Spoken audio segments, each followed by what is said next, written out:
Welcome back to a very special episode of the Tectonic Takes podcast. I'm not sure if you can believe it because we sure can't. We have reached episode 100. And with me today, Ivan, is Saz, Abel, and Fabian. So we'll just go through clockwise. Saz, how are you doing today? I'm doing well, drowning in schoolwork, but I want to make sure I was here for the boys. There we go. Yeah. And Abel, how about you? Same. School's pretty busy, work's pretty busy, but I don't know. I feel like couldn't miss this one. We got the UC boys. It wasn't UC Davis like me, but we got UC Santa Barbara and we got UC Berkeley. And then Favi, how about you? Hey, I wish I could say school too, but I'm just in student loans. No, I'm just kidding. No, it's a pleasure. School of Hard Knocks. Exactly. It's a pleasure to be back on. The Footwork magazine's picking up, so that's nice. We're going to have one coming out for New York Red Bulls and then probably St. Louis next. So exciting stuff. Right. And unlike most of our podcasts, we won't be talking too much about recent events, but we thought we would start with this right out of the gate with the recent game that I was at last night, and the Oakland Roots game. Unfortunately, Oakland Roots knocked out of the playoffs, but it was good to see Eric Calvillo, who we'll talk about at some point today. He was in action for El Paso Locomotive. More relevant to the San Jose Earthquakes, they did play over the international break, not an MLS game. It was a friendly against CD Olympia, but unfortunately, the main thing that happened in that game was an injury to JT Marcinkowski. Saz, can you tell us a little bit more about that? Yeah, I wasn't at the game, but I had seen a few people mention it, and then a few different group chats were saying it is bad, it was bad, it was bad, and then I checked some sources. Obviously, the club's not putting out there is pretty gruesome, so I'm not really going to go too much into detail or try and put too much out there. But yeah, JT's been with us since I think he was 14 or something crazy. So yeah, he's been a part of the squad for a long time. Great guy off the pitch too. Helps so many. So we're just hoping for a speedy and successful recovery for him. Yeah, and that's what we all wish for. Any other words on JT before we move on? All right then. So we'll get into our first look back at the past 100 episodes. Obviously, we won't go into every single episode, but I thought it would be a good place to start to look at the San Jose Earthquake squad back in August 2020 when this podcast began. The biggest win that season was a 4-0 win against LA Galaxy, and the biggest loss was a 7-1 loss to the Sounders. And that was one of the more traumatic early podcasts that we had to record. It was not fun doing that. And yet we still somehow won the Heritage Cup that season. It was just reading some of this stuff back. I'm like, if I didn't live through this, if I didn't podcast it, I'd be like, wait, this can't be right. Like someone wants to fudge something up on Wikipedia. But we do have, I believe, 10 players from that squad that are still with the San Jose Earthquakes to this day. I know it's only been 3 years, but a lot of roster turnover happens in Major League Soccer and World Soccer.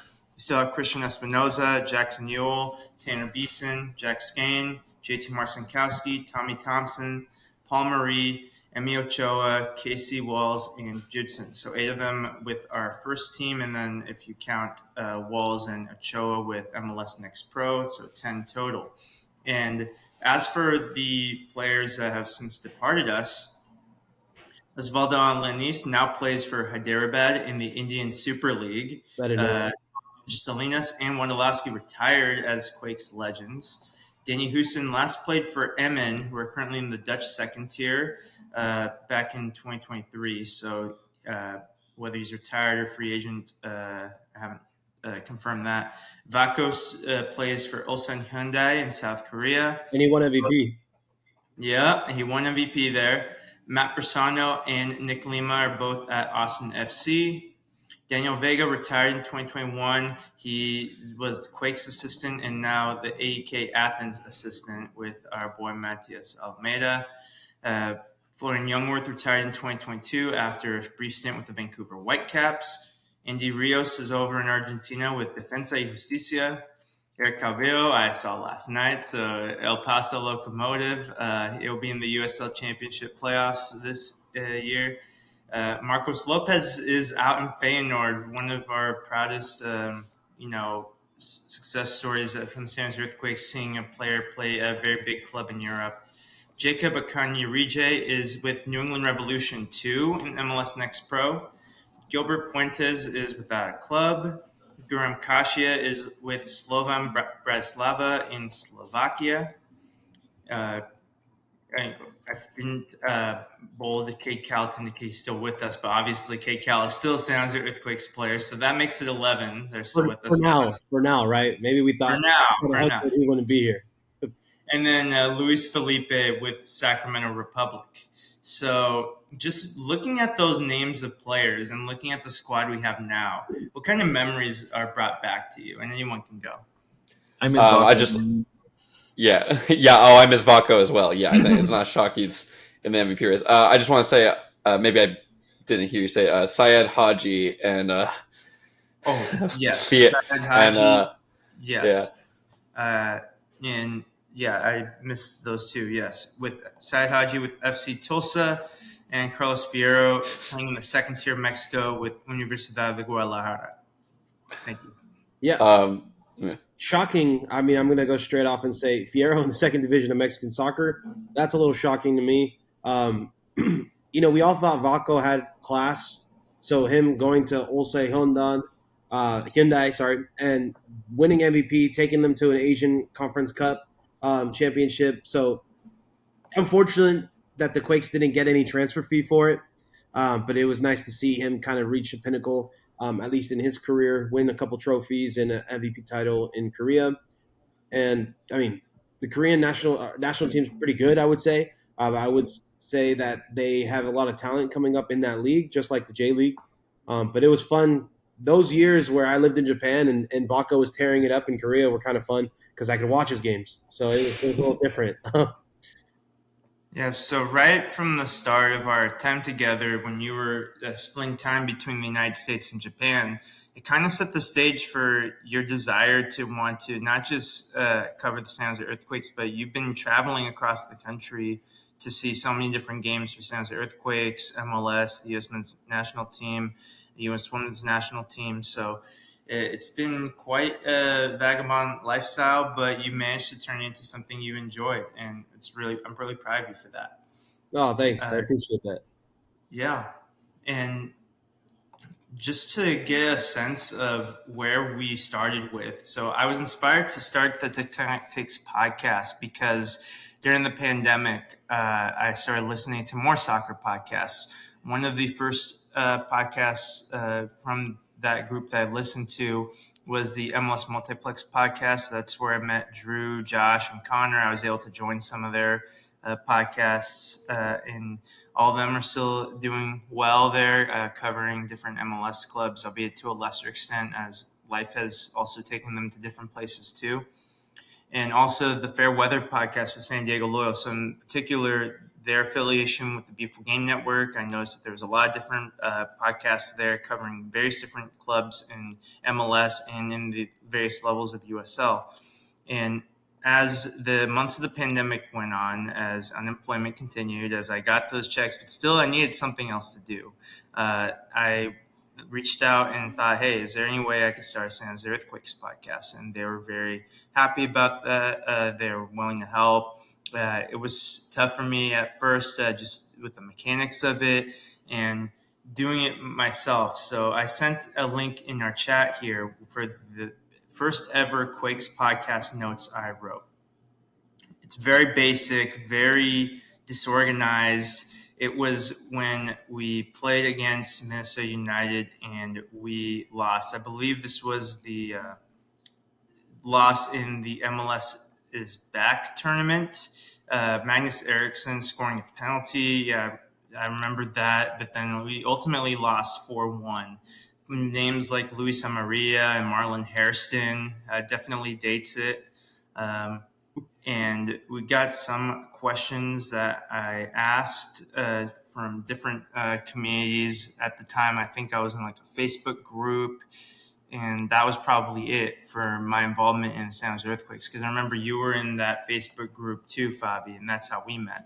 Yeah. That's funny that you remember that because I just remember, wanting to be on a show or on a podcast, and then I saw your name pop up, and I saw Tectonic Takes, and I was like, "Oh, this is perfect." I listened to a couple episodes, I enjoyed it, and I was like, "Ivan seems like the nice guy to kind of spitball ideas off of and keep me grounded." But Tectonic Takes was a perfect name because I always had crazy takes, and I thought it was a match made in heaven. So thanks for bringing me on, and that was a lot of fun to do our first episode. I still remember it. I still remember the day. I remember how nervous I was, where I was. It's kind of crazy.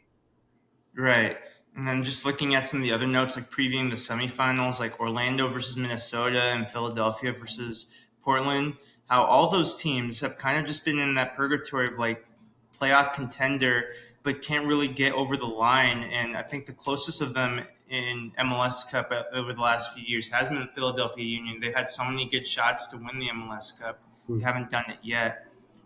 Some of these questions kind of crack me up a bit.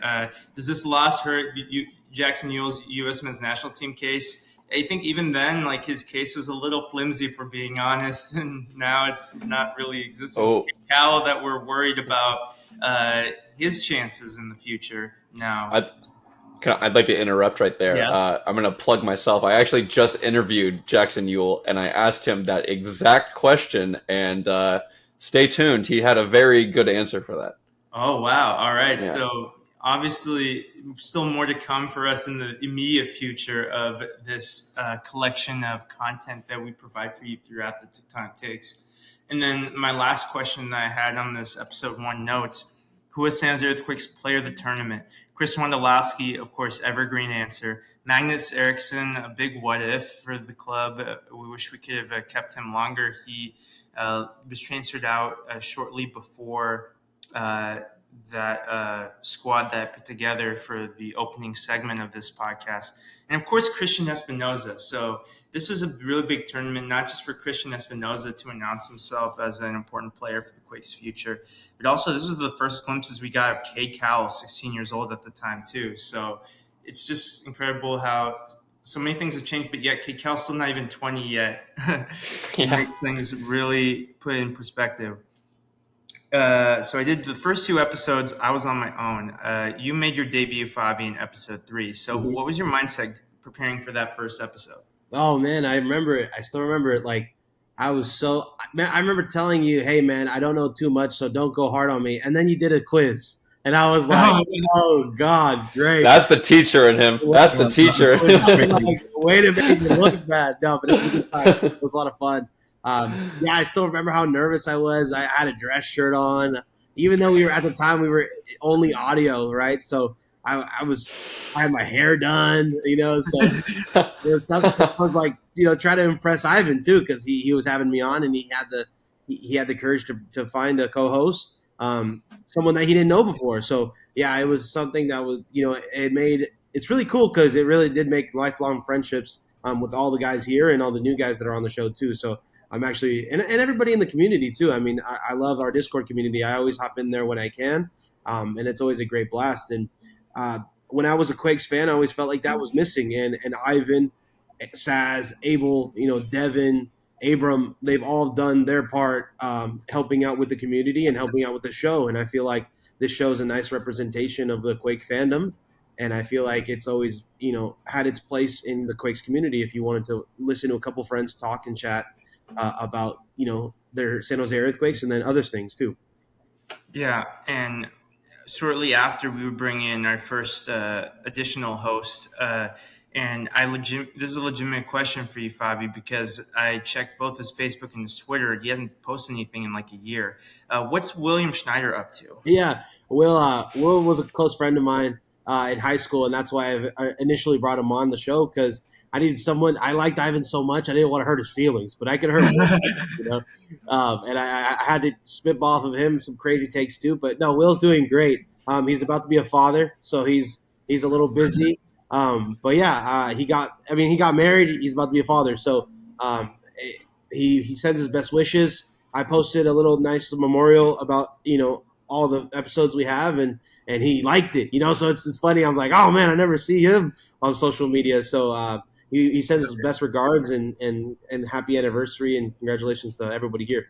So Yeah, awesome. Yeah, really good to see him doing well, and it's just a testament to how in this span of 2 or 3 years for those of us that are in the episode today, a little less so to Abram and Devin because they've been here a short amount of time, so they haven't had the opportunity to have as many life-changing events as the four of us here and will have. But it shows just how quickly things change in life, for sure. And I want to shout this out too. Before I came back from Japan, and Ivan lived in San Diego still at the time, Will was going to the Quakes games as our first credentialed reporter or journalist under Tectonic Takes. So he did do a big thing for us. He kind of held that seat, and then we expanded to Abel, Ivan, me. So it is a big part of our history in Tectonic Takes, and I do want to say thank you as he was my eyes on the ground for a long time when I was reporting from Japan. Right.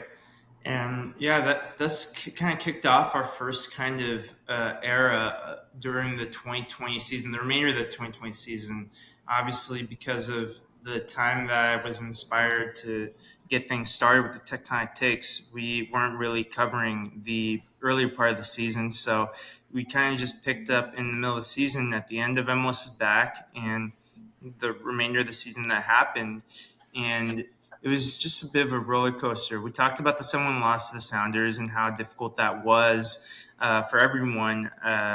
Almeida was furious, and that was just a really tough blow all around. And then all of a sudden, we were able to scrape our way to the playoffs. And of course, that was a really big deal for the San Jose Earthquakes at that time. First playoff experience for a lot of this group to go against Sporting Kansas City.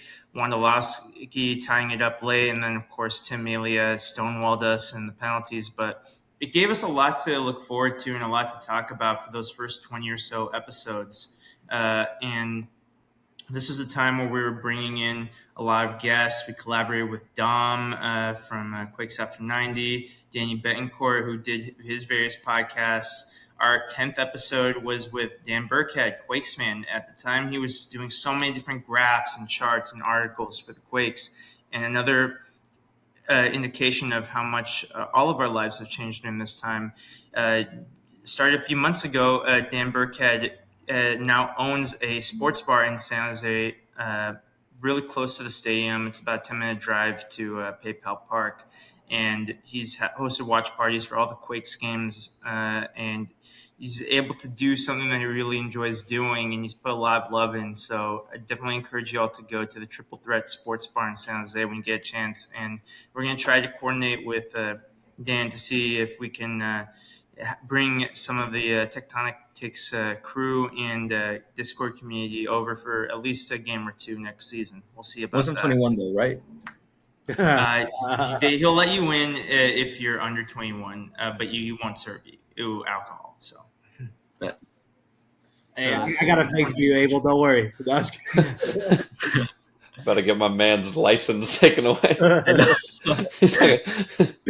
So we had Andres Imperial as our first player interview, and that was really clutch with Favi and I speaking Spanish. So we were able to meet him halfway. He was able to communicate with us in English too. So it was just great. He had a very vagabond career in many different countries in the Americas and Cyprus as well. So hearing about his experience was really incredible.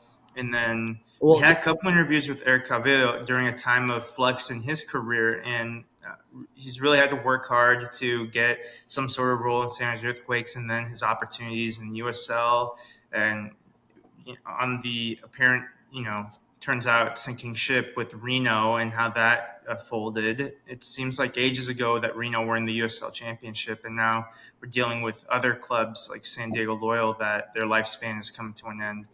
But we're really happy for the career Cavillo's been able to have. Quincy Amarikwa was a really incredible person to interview. He's done so much good work on and off the pitch. It was hard to fit it all into one podcast.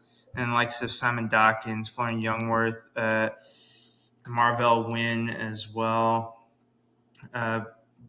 We really just tried to contact anyone and everybody we could. Hinak Goitam, which was Ness's favorite, and having the opportunity to connect with Ted Ramey as well, who he's done a lot of great work both for San Jose Sharks and San Jose Earthquakes, along with Bay Area sports as a whole. So he's been a really big inspiration for us.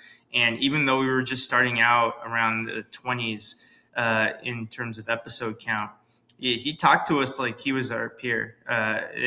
He didn't really. He had every right to be like Mr. Big Shot to us because he is a big shot as far as Quakes and Sharks broadcasting is concerned and his role in Bay Area sports.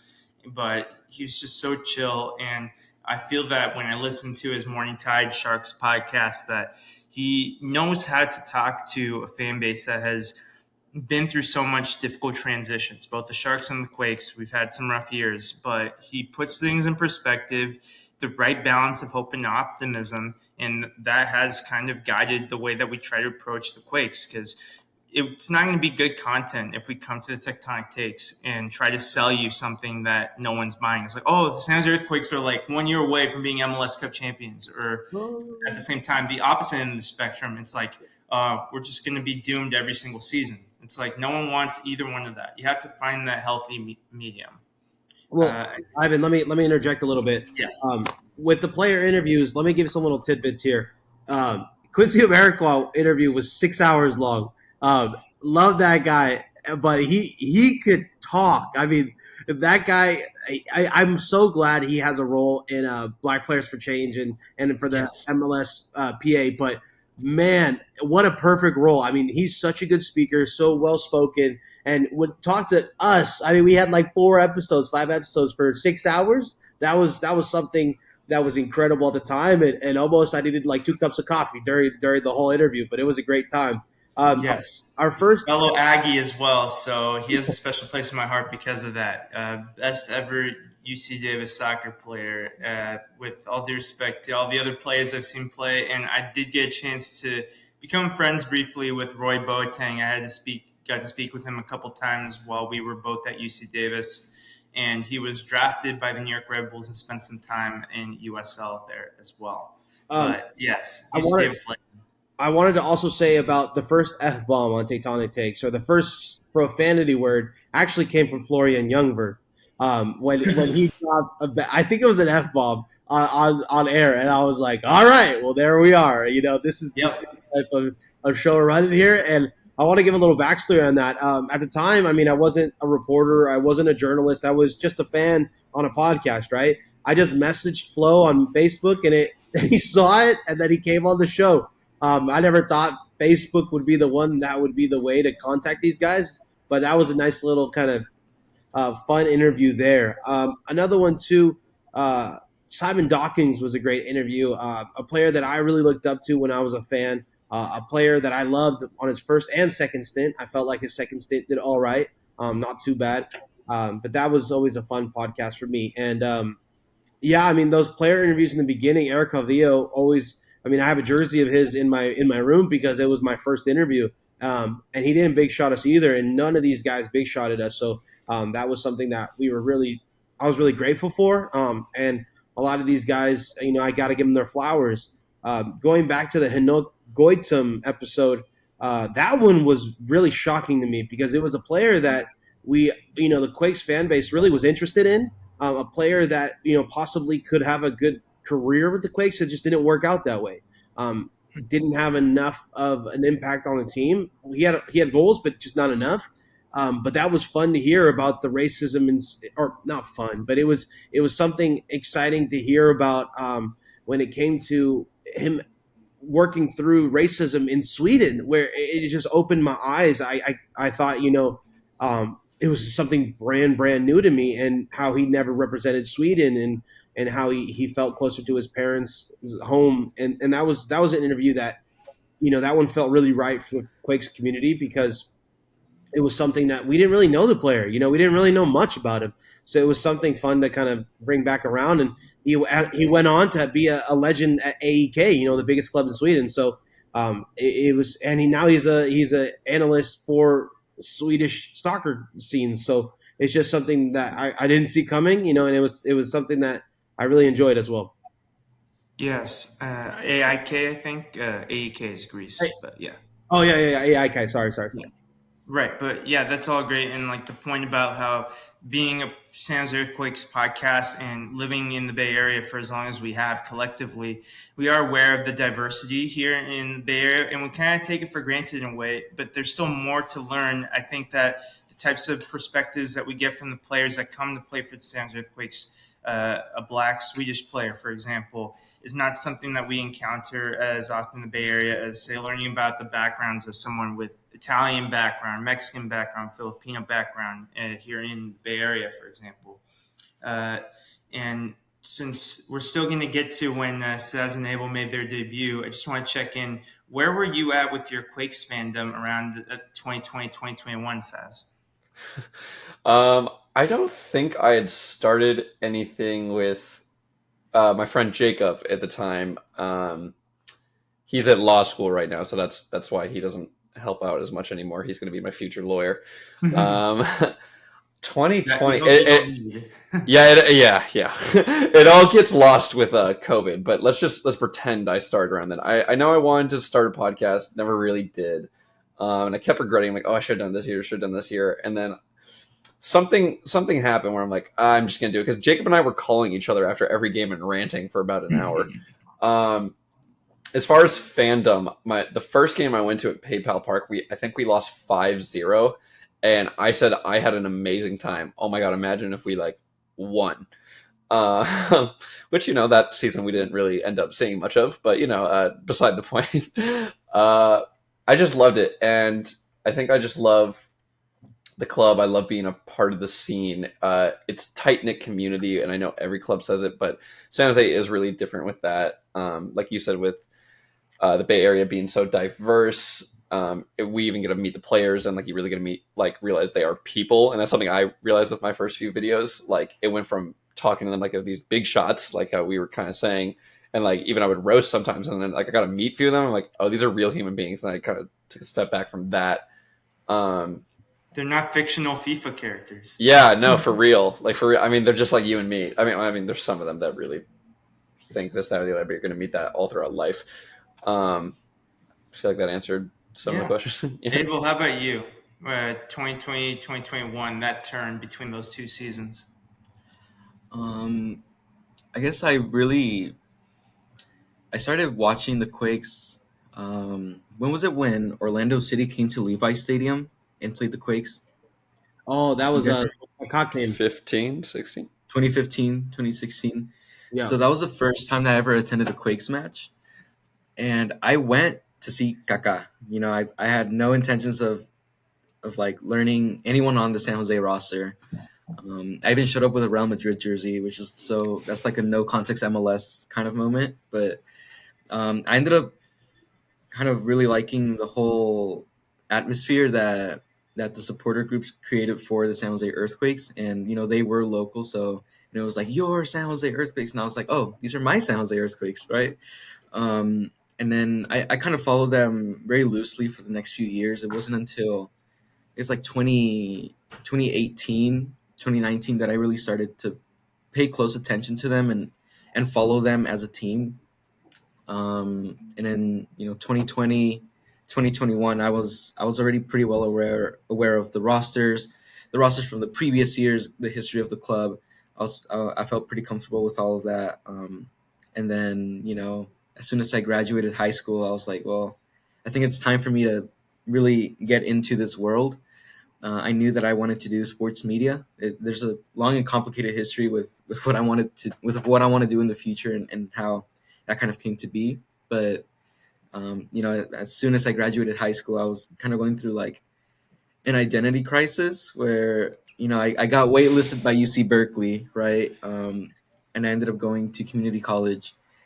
I was working at a restaurant. I didn't really know where I was going, but I knew where I wanted to go, kind of in what direction. And that's when I first reached out to Tectonic Takes. Like, hey, do you guys need a writer? And Favi responded. He said, yeah, let me put you on with my boy Ivan. And from there, it was, history, I guess. I don't even know if that answered your question. Yeah, it did. I felt that, dude. I also was working at 2 jobs for like a very short time, 3, but like the third one was like barely anything during that time. And yeah, it really did kind of find like, and even to what Favi and Ivan were saying during COVID, like it gave me like, for lack of a better term, purpose, or it gave me like a outlet, or just gave me something to do. And while there were times I questioned my insanity with maybe even the 7-1 result to Seattle, it the most fun episodes, I think, especially early on with Jacob, were the games where we did do really bad, because it was us just like going insane for a bit. So like it was finding like the fun in all of it. Yeah, and this is when we start to introduce when Saz and Abel become a part of the Tectonic Takes family here. We start the 2021 season. We get into the 30s in terms of our episode count. And I think this kind of encapsulates how things start to change really quickly. Episode 33 title, K-Cal is the future. And then episode 34 title, K-Cal is a superstar. We went from future to superstar in the span of one episode, 0 to 100 real quick. Well, he had a fast start that season. Remember the game against FC Dallas where he had the outside of the foot assist? And everybody was like, yo, who is this guy?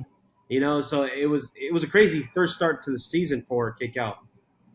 Yeah, so this is when K-Cal, like, there was glimpses of that magic in him, and he was only 16 in the 2020 season, so we weren't trying to expect too much from him, put too much pressure on him. We're just happy to see him get minutes. And now he was taking the world by storm in terms of MLS.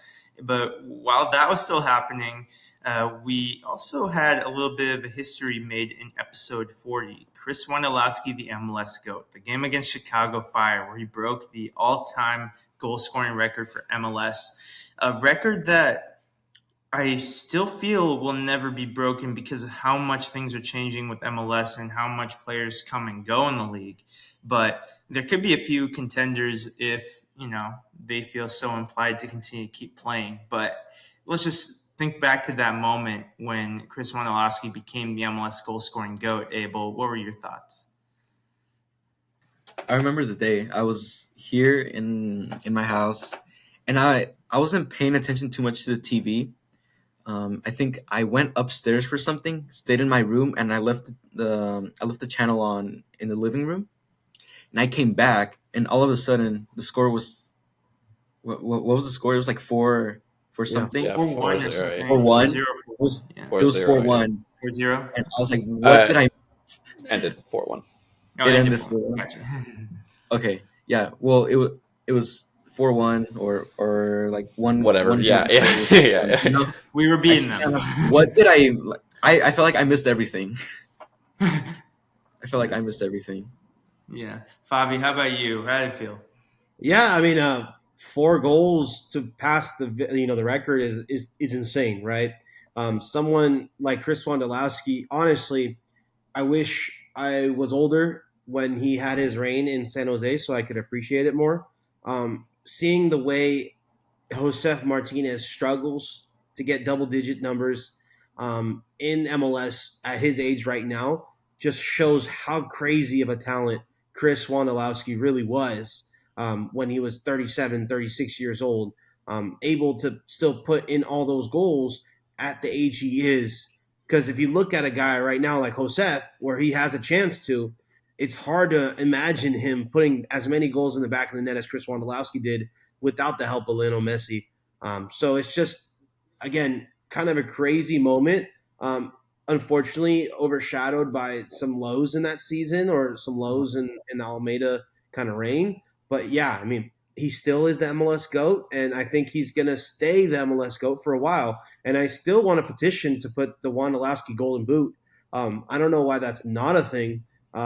Maybe I got to talk to my boy Don. Be like, yo, Don, what's going on? No, I'm just kidding. I got to make some calls. No, I'm kidding.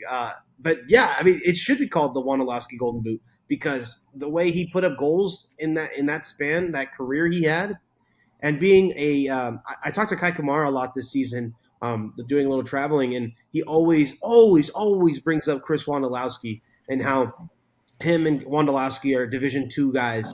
That they grinded for everything they have, and how they both have the same mindset. So Kai's always saying, maybe I don't want to pass up Wondolowski on the goal scoring charts, and then I'm like, really? And he's like, no, I will. I'll pass him, and then I'll call him. So it's nice to see those relics. I want to say those kind of old, kind of lunch pail guys still succeed in MLS. And now as I'm older, it's not easy to do. So you really kind of appreciate all these legends that MLS has, and Chris Wondolowski was right on our front door.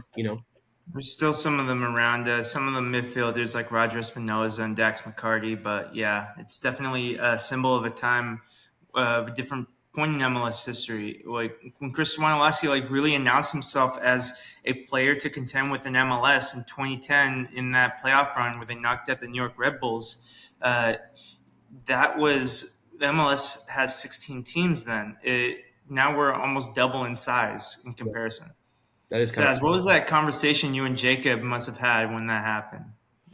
I don't know if we were doing something yet then. I kind of want to build something off Favi said first, though, and something that hadn't quite been mentioned. I actually was lucky enough to grow up one city away from Wondolowski, and the cities are right on top of each other, honestly. So I've ran into Wando since I was like 6, 7, 8, a handful of times.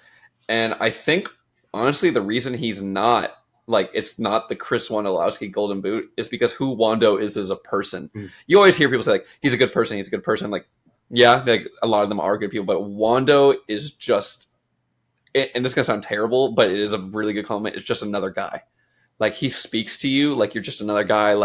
You're the most outstanding, one of the most outstanding people I've talked to. Just always takes time out of his day to go see you. I've seen him before a preseason game running to get coffee. He took time to talk to me because he recognized me. The chillest guy, so humble for what he does too. You would never think, you would just think he's a dad. It's funny seeing him after the games trying to sneak out around the back end. One person's like Wando, and everyone may not know what he looks like, but they know the name. Even the young kids, and he's just he's not even ugh. He's like, all right, I'll take photos with everyone real quick, and he's trying to rush to his car, but great human being. And I think it's because he tries and stays low key and down to earth. Man was on the national team.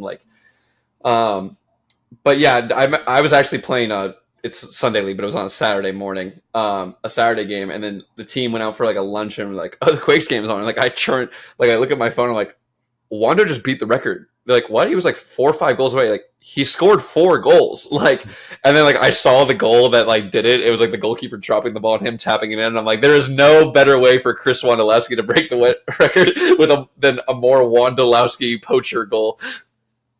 Yeah, I think that it just encapsulated how much we love Chris Wondolowski and San Jose Earthquakes. And while the San Jose Earthquakes has been a little bit snake bitten since the last time they won a trophy, the Supporters Shield in 2012, there's still so much to be excited about as long as Chris Wondolowski was involved for as long as he had been. We now approach the 50s now. Episode 50 was kind of where it seemed like there was a possibility that, Almeida and Quakes was no longer going to be the combination to move forward. Episode 52, though, we did have a brief reprieve with the first win in Seattle in 6 years, which is starting to become a more regular occurrence. And then we have the first appearance of Saz in the Tectonic Takes podcast. Episode 55, Cade Needs to Start. Saz, do you remember that? Yeah, I remember a little bit. I think Favi hit me up. He's just hey, I love your content. And he was being great, helping me out a little bit before, promoting, hey, check out these new guys, which to this day I still super appreciate, by the way. I was such a big fan. I had such a good time being a fly on the wall with Saz and Jacob. I was cracking up. I was on the way to work and on the train in Japan, just laughing. Laughing the gills because these guys were so funny, and so I wanted to have them on for sure. Yeah, and I think that's something that I always tell people: if you want breaking news, you want to know everything about the Quakes, you want hard hitting facts. I am not your guy. I am here for a good laugh. I'm just I want to be two friends at a bar, just laughing, talking about that. I think that's what Jake and I were doing, and the chemistry between us two and Favi was great. Yeah, I remember the episode a little bit. I remember, again, Favi said, just laughing during the episode. It flew by. He's yeah, we'll aim for an hour. And Jacob and I were trying to do shorter episodes, and we were just an hour. And then we looked oh, that was an hour already. Wow, that was it's crazy. Yeah. That's what I sort of remember from that. Also, shout out to Favi because he does help a lot of as much as people now that he's Mr. Big Time on Forbes, people love to hate him, love to hate on him, but he really does look out for the smaller guys and tries to help and boost their content. So definitely shout out to him for that. Thank you. Yeah. And then next up, that's when we brought Abel into the Fold, you were part of the spinoff Off the Richter Scale, using that classic old school FIFA line when you play career mode San Jose Earthquakes. San Jose Earthquakes making us spark on the Richter scale, wouldn't you say, Alan? I butchered that line, but you all remember it. We've all played San Jose Earthquakes in FIFA. Abel, how did it feel like to be a part of this family when you started? When I first started, I was just writing. I put up a couple of articles, and I think they were, for the most part, well received. I don't want to go back to those articles because I know they're gonna make me cringe. I had no real sense of how to be a writer, how to be a journalist. So I just put those out, and people seem to kind of enjoy it. I wouldn't say they were great at all, but then I had this opportunity to do the podcast with you guys, and I'm not gonna lie, I don't remember my first two episodes because this is something that happens with me if I'm like very nervous, right? Because I was very nervous, kind of like when Favi was talking about how he felt when he first did this. I felt the exact same way. I was like, I really want to make a good impression. This is my first time ever putting out my opinions on stuff like this. I just blacked out. I did I did the episodes. I was sweating. I blacked out. I was like, all right, that's a wrap. And I just remember looking at the time we recorded for, over an hour. And I was like, there's just no way that was an hour. I don't remember anything of what I said. Like if in that moment, if you were to ask me, oh, so what were the main talking points? I don't know, dude. I started to lose that as I started to appear in more episodes, and it became fun for me. I think at first I was taking it maybe way too seriously, when in reality it's just we're coming together and talk about the Quakes. It's not a big. I mean, it's big what we're doing for the community. I think it's bringing all of this into one big package, but I learned to appreciate just the fun sense of all of this. And I think that's probably one of the things that I've learned most about being on this podcast is to have fun with it. And then that inspired me to do my own spin-off, which was hosted on our Patreon, Off the Richter Scale. That was when I first started to really learn what it meant to be a journalist, interviewing people. I think the first episode was it was no, I think it was Sam. Oh, okay. Sam Benavides. Actually, no, it might have been Paul. Yeah, Paul Dewhurst, who is now leaving for San Diego, the new expansion team in MLS. Shout out to him. He was really cool about helping me with everything. Seeing him up in the press box, it was always a good time talking to Paul. We wish him good luck with everything in the future, and we thank him for what he did for the club. So yeah, I off the Richter scale was like shorter episodes. I think I kept them between 20 and 30 minutes. Mm-hmm. And I remember being so nervous talking to these people. But they were all great. I did Paul Dewhurst, Sam Benavides, Joe Cannon. That was huge for me. And then Danielle Slayton, and then Carlos Eustace, who I will talk about maybe a little later as we get towards the end of the episode, because that was a big turning point in my career. And it was just a podcast where we talked about the creators within the San Jose Earthquakes community, and how they got their beginnings and what they feel about being a part of this community. And I thought it was a really nice project. I wish that I had time to do a more professional version of this. It was just me and my laptop. But yeah, I had a really good time doing all of that. Yeah. So from there, like the four of us, we've been involved in some way or another for the remainder of this time as Tectonic Takes host to this point today. This is also a time where we had a few more collaborations. The Soccer Crush podcast, they cover FC Cincinnati as well as other topics about the world of soccer in general. And the Royal Riot podcast, our friends covering the Real Salt Lake Club, have been really great in allyship, and we would sometimes take turns. They would come on to Tectonic Takes. I or others would go over there. We had the opportunity to do some previews as well with I-80 Sports, who cover a lot of MLS clubs, and MLS is Wild, who is a very notable podcast too. So, along with MLS Polska, which covers MLS in the Polish language, I always have the pleasure of, when they ask for season previews once a year, I'm happy to be a part of that, providing content for a community that I wasn't even too aware of until they reached out to me. It's like people in Poland were watching, MLS. This is really cool, even though there wasn't too much history of crossover, with the exception of there's some players such as Jeff Larnowitz and of course Chris Wondolowski with some Polish ancestry. So that was pretty cool. Unfortunately, things kind of took a downturn. By the time we got to episode 60, Wando and Pepe's Texas Rodeo, that was a fun episode, and it was eventful, but unfortunately there wasn't too much to play for. The 60s and 70s were part of that very struggling 2022 season, as well as the Twitter Spaces era, which sounded like a promising platform at first, but then that would become when Elon Musk took over. So that was short-lived. But one podcast I do remember fondly was the World Cup content that we did. Abel, you, me, and Justin Horniker from the St. Soccer Talk Lads podcast. When we first met Justin, he and his buddies, they didn't know when the St. Louis club was going to come to existence and what it was going to look like. They certainly didn't expect it to become the force it was when they joined MLS. But there was a lot of speculation, a lot of just planning and hoping and picking up the pieces of the news they got. But they were very gracious and willing to talk to us and be a part of our journey as well. Justin's so very knowledgeable, and he was the perfect person to have join you and me talk about the World Cup. You brought some of the perspective for the Mexico national team. Justin and I also brought some perspective for the U.S. national team.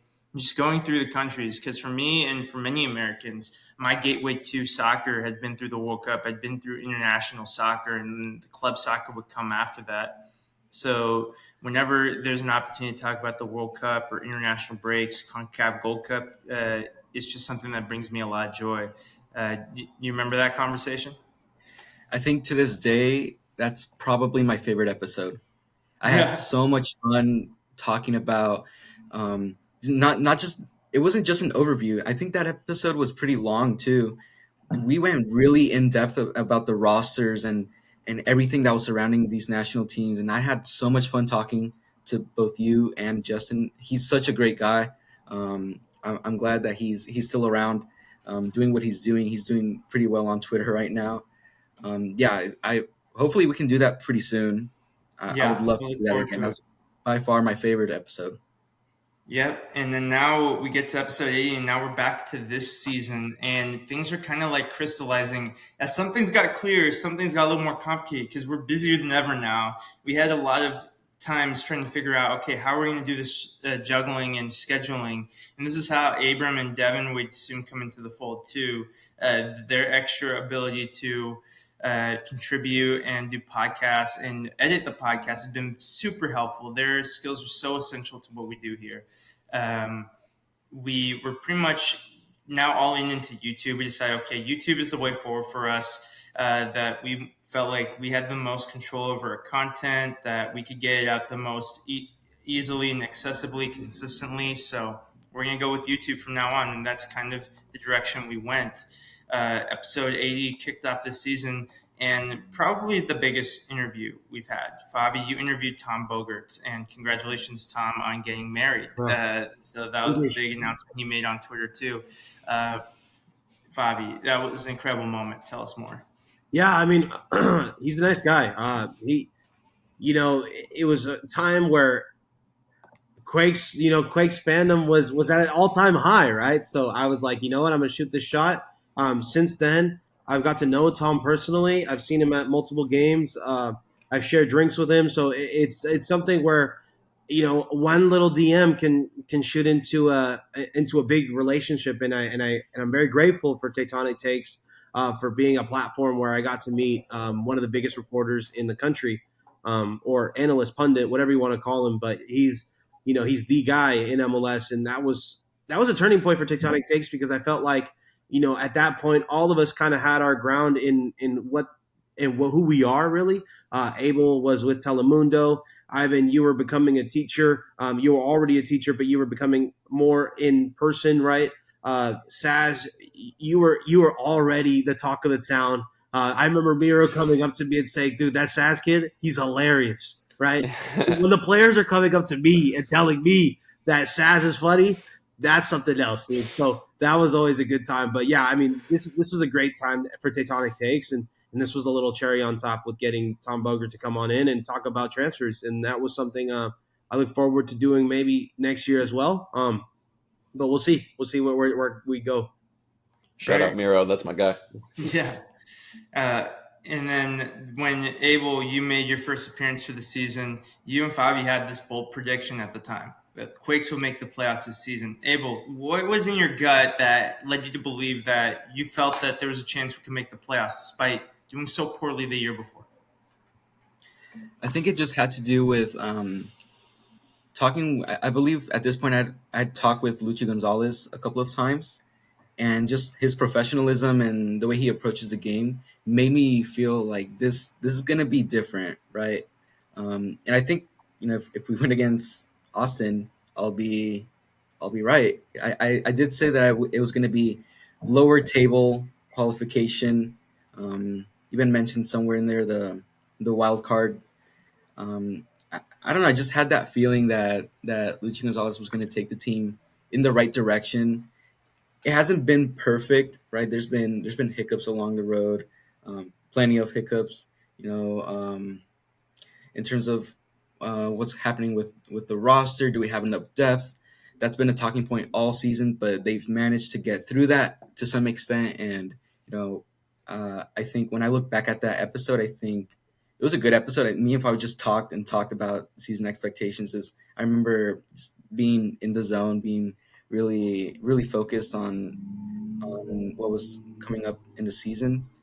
I don't think it was like a very tectonic take to say that the Earthquakes were going to make the playoffs, right? Especially considering that tectonic at the time, but it certainly feels like one of the better takes on this show. If we can pull it off. It's crazy how long the season is, right? We're talking about something that it felt like centuries ago, right? No, literally. And so it's just like I was telling all the photographers that have worked with Tectonic Takes, and I want to shout out them too. Dario, Luis, Jose, TJ, all these guys who have put their blood, sweat, and tears into it.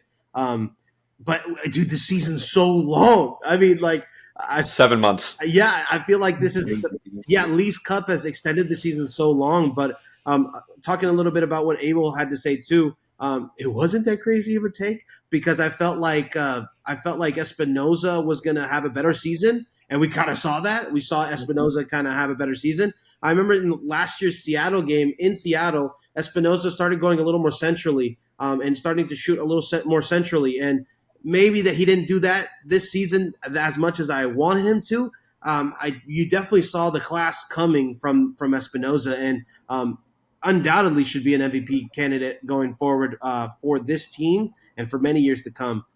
So, yeah, I thought the Quakes were going to do well. It was a little bit of an easy shot because 9 teams made it, right? So 9 out of 13, if I'm not mistaken. No, 14. 9 out of 14. So, yeah, I felt like the Quakes had a good enough roster at the time. Cade Cowell still had high hopes, maybe a 10-goal season for him at the time. So it felt like a kind of an easy, not so tectonic take. Yeah, we're hoping our optimism and confidence is matched a Saturday the next time you'll see us, and then the next time we record our podcast. But for what it's worth, regardless of what happens, San Jose Earthquakes have definitely made this season so much fun, and it's been our most fun season yet. Like, we've had fun in all these seasons, but I think all of us having had multiple opportunities to go to the games, Favi, Abel, and myself being credentialed, going to the Levi's game, going to the Stanford game, we're seeing so many different clashes as well. Leagues Cup with the opportunity to play against Tigres, play against a opponent from Liga MX, in which Wanda didn't have to do a submission move on a fan. Like, it felt really great. So in the early parts of the season, we tried to load up with some collaborations. So we had the return of Justin Horniker for the St. Louis game. We had Connor to preview the Toronto, where we pretty much spent most of the podcast complaining who had it worse with the international break. But little did we know that Connor was very much right to be pissed off at the Toronto FC this season, because it went from bad to worse really quick after that. I'm so sorry, Connor, that you've had to endure this season for Toronto. The Italians, like, kicking and screaming, lied to us. The Italians were not the savior this time. Then episode 84 was a big milestone for Abram. This is where the scheduling became a difficulty. We were all busy except for Abram, and he was able to interview LD from the Royal Riot podcast one-on-one.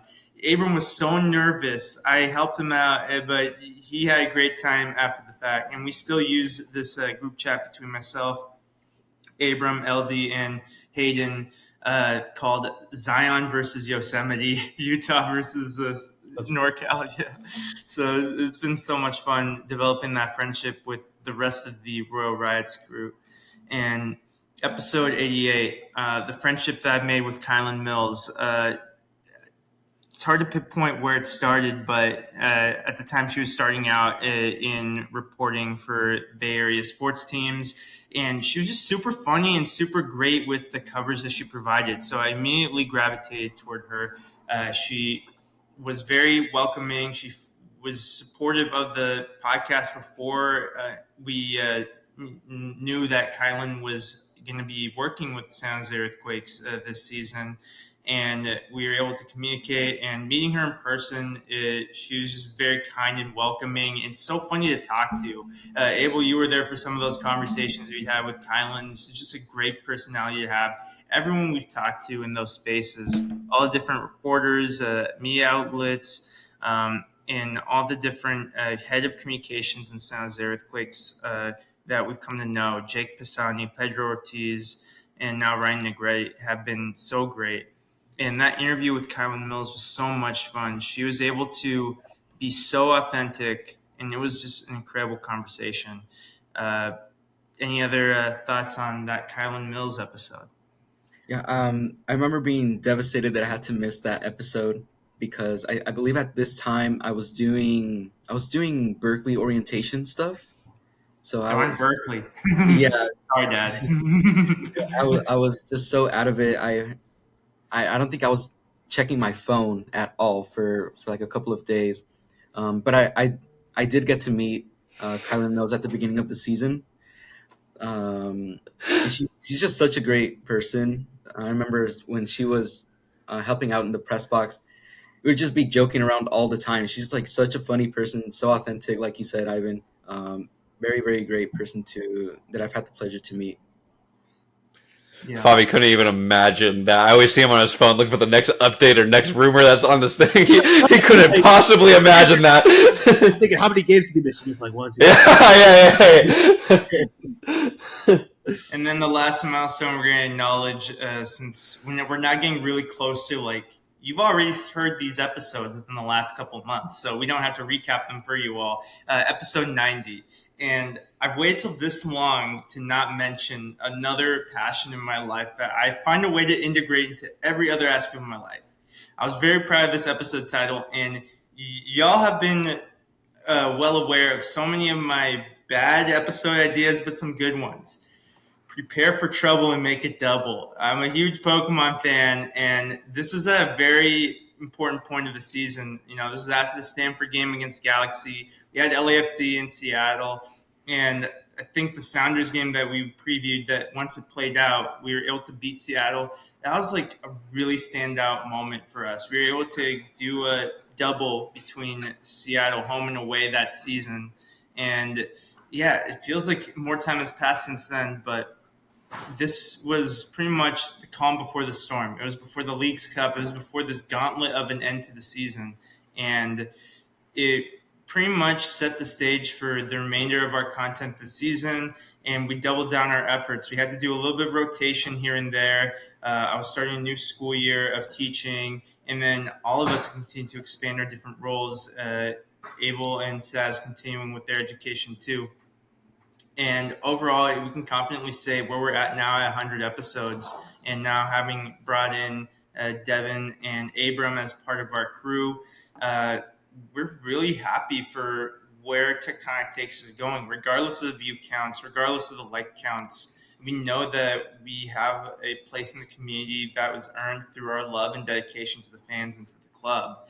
So here we are, episode 100. How are we feeling now at this point in the journey, Says? Well, I think one thing that I think I mentioned it before we started recording was like you get lost. I said you get lost in the sauce. It's like every day you're doing something like, oh my god, this is taking so long. I'm not really doing that much. Like it's all of this just for this 1 minute clip, and it's just like, wow, I feel like I haven't done anything. And then I even sent the like notes of just like the world's smallest recap of all we've done, and it is still a 4-page document. And I'm like, wow, I forgot we did like all the. I mean, like I didn't do these things, but like you take a moment and you step back and you're like, oh, like I can appreciate all these things we did, and then I just started self-reflecting on some of my things, like when I got, I mean, everything I've done with Tommy Thompson, like that was a fever dream on my birthday. Like that was The Tommy Thompson saga was incredible. yeah. It's up there for sure. And then just you take a moment to just be like, and I mean, I even alluded to it earlier, like I interviewed Jackson Ewell, like just like I had this conversation with my girlfriend the other day. Like I just need to take a second and be like, I just interviewed the captain of my boyhood club. Yeah. Like that is amazing. Like that is like, so sometimes you just like forget. And like even in the seasons, like I if you have seen any of my content, I do like little recaps of the games, and it's crazy when you're writing the scripts or rewatching like game one, the way you see everything and the way it's like, oh, we're hoping for more of this, and you're like, oh man, like that seems like an eternity ago. Like Right. all these different things that happen within one like stretch of road games, let alone then a month, then the break, then the international break, and now a collective of one season. And we've been doing this for multiple seasons now. So it's I don't even know if that answer, I don't even know if I have the answer to the question, but I hope that answers something. Yeah, I think you answered the question. It's like now you're fully entrenched in being in a spot where you enjoy doing the content that you create, and you're still as big of a fan as ever. And I think that's the best way to feel. Abel, how about you? Where do you feel you're at now, 100 episodes into this Tectonic Takes journey? I mean, it's crazy that this is where it all started for me. I knew where I wanted to go. It took just one DM to Tectonic Takes, and since then, I started working with Area Sports, and Favi It played goes down in the DMs. yeah. And, Favi played a huge role in getting me with Area Sports, where I can be like an independent reporter, and I started writing articles. One thing led to another. I was covering the Mexican national team, and I got to go to Las Vegas over the summer to do Nations League. I started an internship at NBC Bay Area, and then Carlos Yusti took me under his wing. Now I'm his intern. Is my second internship with that station. Now it all stems from this little community, right? It's all from Tectonic Takes, and I just think it's crazy to think that one DM changed my life completely. Like Saz said, sometimes I need to step back and really see what I've done, because when you're in the moment, sometimes you don't fully appreciate it because you're working, right? But sometimes I'll go home after a press conference or whatever, and I'll look through the videos, and I just think, wow, I really did that, and I think I need to do more of that. Just really learn to appreciate what I'm doing, and yeah, 100 episodes, that's crazy. And I've been here for, I think, about half of the existence of Tectonic Takes. Right. And then Favi, you've had so much changes throughout your life and so much changes in your involvement in all the different organizations, along with Tectonic Takes you've been a part of. And you've kind of gained this kind of status of, at times we joked, you were the Bay Area Fabrizio sometimes. But how do you feel like things have gone for you now that we're at episode 100?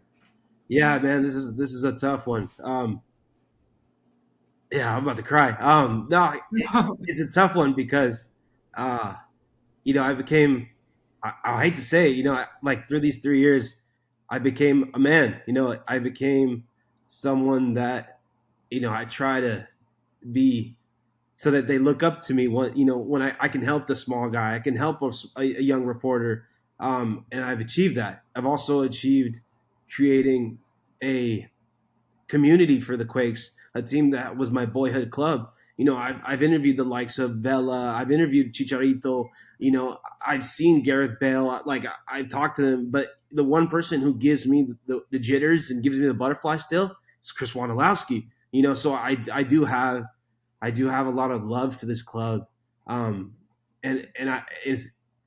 I love that I was able to use this platform, Tectonic Takes, thanks to you, to create my dream, to create my journey, and to help me become a full person. I really want to say thank you for all of the people I met throughout this journey. I can't believe it's 100 episodes. Like all the hours, all the countless hours that we spent, you and me, all of us here. It truly means a lot. And I want to thank everybody for supporting us every time.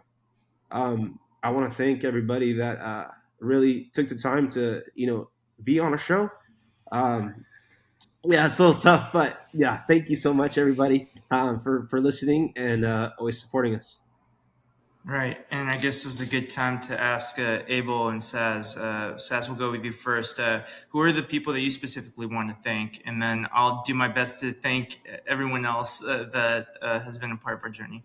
I also want to start with, thank you to Favi on the first point, picking me up on that, taking a chance on me. My dumb little content back on the back of that. You definitely have achieved that and continue to, because it'd be very easy when you're just a little bit bigger than someone to do it. But with how busy you are now, not that you weren't busy in Japan before, but add on top of it now to still continue to do it, it speaks volumes. But also, I was like, we were all in a panic right before because we were like doing our little thank you notes, and I kept saying, I'm gonna forget someone. So if I forget you, I am so sorry. But I have to start with the fault liners, and I can't even go through all of them because there's so many. But just in short, Crystal, Dave, Terry, just always been great to me. Always treat me like family. Have taken me under their wing. Always keep me in the loop. Always. They've opened me to so many opportunities, and they've opened the gates for me, and they've been so kind in helping me. The Ibarra family as well. Just thank you so much to them, and I don't have enough time to thank them as I should, but Seismic Union, Epicentro, thanks for always having me. I hope the tailgate's showing a great time to me, my friends, my family. I just lost my own notes. I don't know the Goal Side guys as much, but they have collabed with us, so shout out to them. If someone else wants to say that, I Velasquez, Michael B. Passer, Local Nightmare, Santiago. Those are guys that I've had other guys as well, but those guys I can just think of off the top of my head that are always in my content, always supporting it, retweeting it, liking it, commenting on multiple platforms. So shout out to those guys. Jacobs, he started this with me. He's in law school, my future lawyer.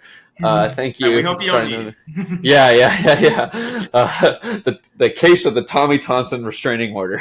Oh my God. Yeah. Thanks for my parents for helping believe in me and set up time. I mean, thanks to my roommates right now for letting me use the room.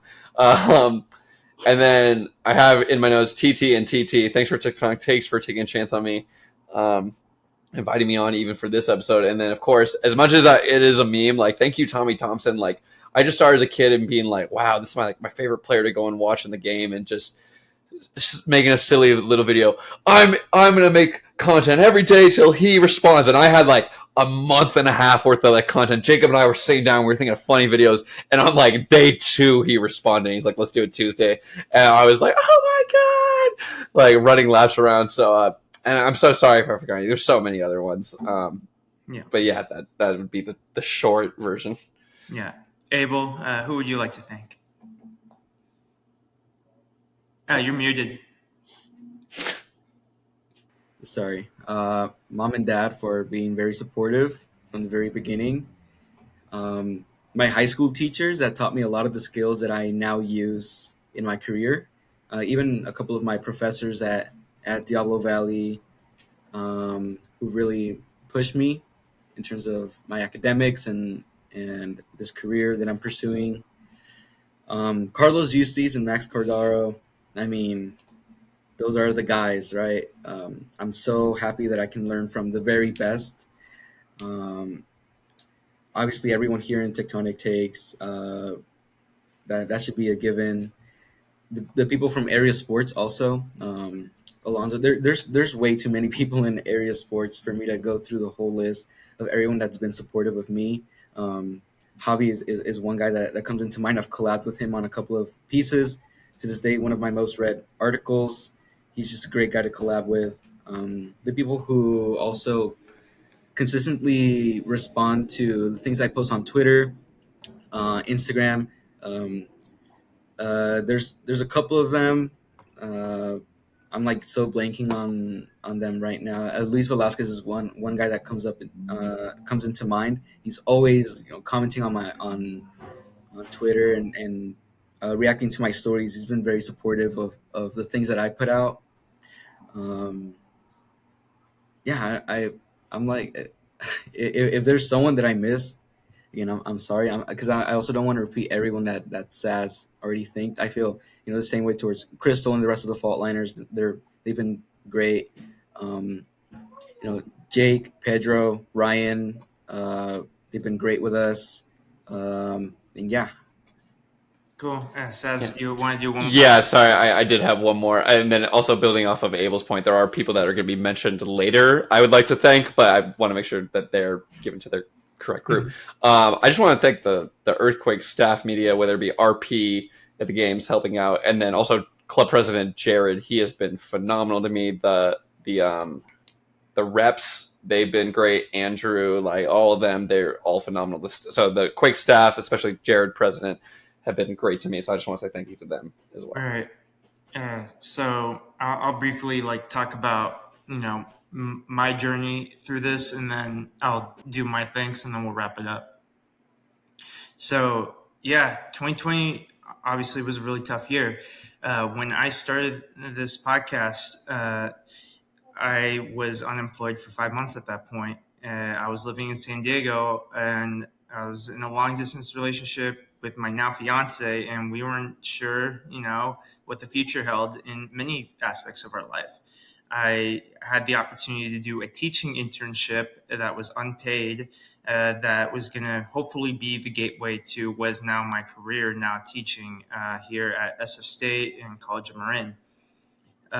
So it was really humble beginnings. It was a risk, and I was inspired by the great work of fellow MLS multiplex writers and podcasters such as Drew, Connor, Josh, and I still talk to Alex and Caitlin and many others to this day from that community. Inspired by the Fair Weather Pod, who I still talk to, Marissa and Alan, and then so many great people we got to interact with in the early stages of that journey and who have joined us along the way. We didn't mention Eric Winalda earlier, but he was very gracious with coming to our Twitter spaces as well down the road. Danny Bencourt, Dom, Dan, Quakes fan, many other people that we were able to become friends with through this project, and many other fellow media members such as Robert Jonas, Jamin Moore, Alex, Phil, Dom, Michael Robertson, Paula, Marco, and many others. Gary, they've all been wonderful people. Ted Ramey, whenever I've interacted with him, Daniel Slayton, Chris Dangerfield, Anthony Passarelli, even Warren Burton, who only covered a couple games for us with the Apple TV broadcast. Even in passing, he has been very kind to me. Someone that I grew up listening to his analysis, it meant a lot. Very thankful to all my family that supported me and they watch when they can. Really thankful to my fiance, Nicole. She was very, gracious and supportive of my goals, even though she doesn't watch too much sports. She really is supportive in everything I do, and I try to replicate that with her. My soccer and general sports group chats and my real life friends that have been a part of the journey as well, despite many of them being LA Galaxy and LAFC fans. I've been able to turn some of the Bay Area non-soccer fans initially into Quakes fans in that process. The Discord communities, the San Jose Earthquakes Discord, Tectonic Takes, and Goal Side have all been really great as well. We owe Goal Side a podcast collaboration soon. We're going to try to figure out something soon. Omar and Cesar, thank you so much, and inviting us to a tailgates, as well as all the San Jose Earthquakes groups, Epicentro and Faultliners Seismic Union, for constantly inviting us to tailgates. We really appreciate you. All the other online spaces, the subreddit, the Facebook groups that have allowed us to post our articles and share our content. We try our best not to monopolize the space, but create space for others. And yeah, anyone who's ever listened to our podcast, and I want to give special shout outs to several of our fans, two of them in particular, Martin and Braden, who have had many of their life challenges, but they have come out of their shell. They've really felt safe in our communities, and they've really become really good friends to me. So I'm really thankful to you all. To anyone that I didn't mention, I'm thankful for you as well. You're all a part of this journey, all part of this family. And who knows what the next 100 episodes will bring. We're hoping that in the short term it involves a playoff game. But regardless of what happens, we're really thankful for the San Jose Earthquakes and the ever-growing Bay Area soccer and sports family. Now we have the Oakland Roots. We have the Oakland Soul. We have a WNBA team coming to the Bay Area. We have so many other reasons to be excited, such as the World Cup coming to USA, Canada, Mexico, including Levi's Stadium in 2026. And there's going to be more opportunities for many people, and we hope to provide them through our platform. And we hope that whether we decide we want to use this platform as a jumping off point, if we can get an opportunity to be, even more entrenched in sports media, that may be the case for some of us, but for our other career paths, may that continue to bear fruit as well. And to anyone listening, if you're at a point of transition in your life, like we've all been throughout these past 100 episodes at different points, know that you'll have what it takes to make that transition happen, and listen to your gut, trust your communities, and the NWSL team as well. That's coming to the Bay Area too. That's going to be really big too. And yes, trust in your gut, trust in your heart, and find those people that are going to have your back no matter what, because that's what we have here. Thank you so much. I hope that we'll figure something out so that the four of us can be involved and more consistently in the next 100 episodes. But whatever combination of us, Abram, Devin, and guests that we'll have along the way, we look forward to providing more great content. Thank you all so much. Go Quakes. Go Quakes.